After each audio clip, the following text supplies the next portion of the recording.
নমস্কার বন্ধুরা, আজ বানাবো চিকেন স্যুপ নুডলস। তার জন্য সব সবজি কেটে রেখেছি, চিকেনটাও সিদ্ধ করে রেখে দিয়েছি।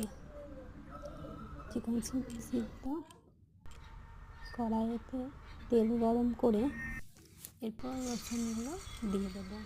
রসুন ভাজা ভাজা হয়ে গেলে কাঁচা লঙ্কাও দিয়ে দেবো।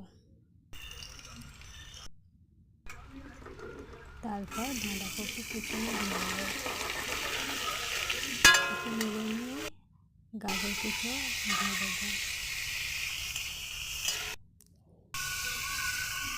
তারপর টমেটো কুচো দিয়ে দেবো, পেঁয়াজ কুচো দিয়ে দেবো। নেড়ে নিয়ে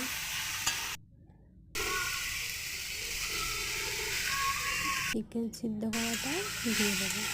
অল্প করে নেড়ে নিতে হবে। চিকেন স্টুটাও দিয়ে দেবো। এরপর ফুটে গেলে লবণ দিয়ে দেবো।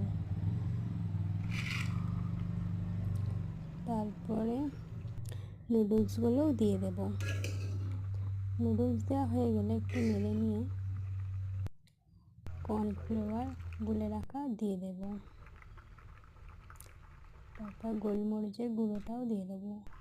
আপনারা ডিম দিতে পারেন, আমার ডিমটা দেওয়া হয়নি। এরপর ম্যাগি মশলাটাও দিয়ে দেবো। তারপর ফুটে গেলে নামিয়ে নেব। আমাদের আজকে চিকেন স্যুপ নুডলস রেডি। ভালো লাগলে একটা লাইক করে দেবেন।